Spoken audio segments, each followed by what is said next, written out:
The job of SEC commissioner is largely to be a watchdog, to make sure that the public is protected and the markets are honest and fair. After the financial crash of 2008 showed us that Wall Street was out of control, Congress passed Dodd-Frank to try to rein them in. And the SEC was directed to write or enforce dozens of rules to protect our financial systems. Now, Ms. Peirce, in the past few years, you've attacked many of those same rules. For example, you edited and contributed to an entire book called Dodd-Frank, What It Does and Why It's Flawed, which criticizes several SEC rules required by law.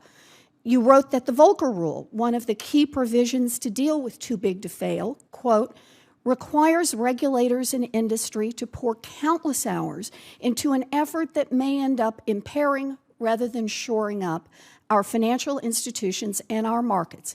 It's nothing to celebrate. You wrote that Congress should, quote, perform major surgery, close quote, on Dodd-Frank to reduce its directives to agencies, and you argued that the SEC, quote, is a prime candidate for mandate trimming.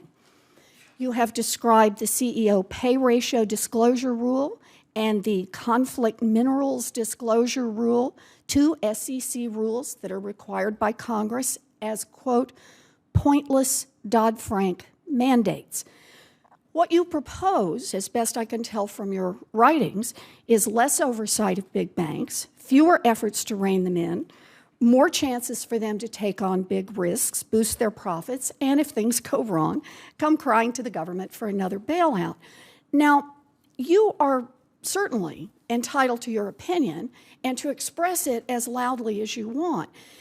But the question is whether someone should be put in charge of enforcing laws that they think are unnecessary or counterproductive. You know, no one hires a watchdog who isn't committed to enforcing the rules. So I want to ask, what kind of watchdog will you make if you believe that parts of Dodd-Frank are, and I'm quoting you, pointless, and you think that Congress should repeal much of it? Senator, I certainly understand your concern, but I wrote those comments not in the context of a regulator charged with implementing the rules, but in the context of an academic researcher whose goal is to suggest a financial regulatory architecture that will work better at protecting investors and ensuring that people take responsibility for their own behavior. The reason I don't think you need to be concerned is that I was a regulator. I was a regulator for 8 years, and I was able to do the job.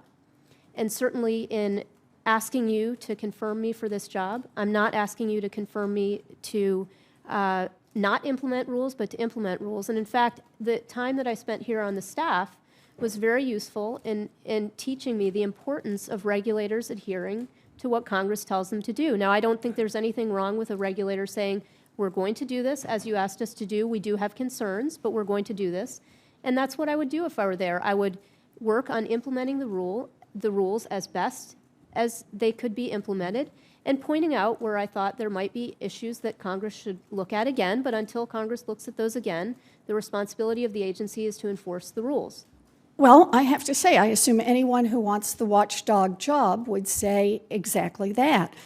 But an SEC commissioner has a lot of tools that can be used to undermine all of Congress's mandates. You can delay the rules, you can water them down, you can look the other way when it's time to enforce them, and frankly, there won't be much that Congress can do about it once you're confirmed. And that's a real concern for me, because in April 2014, the D.C. Circuit rejected a challenge to the SEC's congressionally required conflict minerals rule. And shortly after the court's ruling that the SEC could act and that Congress had required it to act, you took a very different view. You tweeted, just because the court isn't stopping SEC from requiring immediate compliance with conflict minerals rule doesn't mean the SEC shouldn't stop itself. Now that sounds like you believe SEC commissioners can and should ignore the law, that the watchdog should look the other way. So I want to be absolutely clear on this. If you are confirmed as a commissioner and a congressionally mandated Dodd-Frank rule does not fit with your personal view of the SEC's mission, are you now saying that you will do everything in your power to effectively implement and enforce that rule? Certainly, and sometimes effective implementation requires delaying so that companies are able to implement it properly. So delay sounds like you've left yourself a lot of room here. When the SEC crafts rules, one of the things it does is it sets implementation periods, and it does that in a way to make sure that industry is going to be able to get on board in a way that's effective and achieves the objectives of the rules. And if I were to be confirmed, my goal would be to work with the staff of the Commission and the other commissioners to figure out the most effective way to implement the statutory mandates given by Dodd-Frank and other statutes. That would be my job as a commissioner.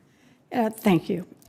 Congress mandated that no more than 3 out of 5 of the SEC commissioners can be members of the same political party. And so long as that is the case, we're going to have Republican commissioners and Democratic commissioners, and they will invariably have different views about the job. But there is a big difference between disagreeing about how best to implement a law and actively sabotaging the law.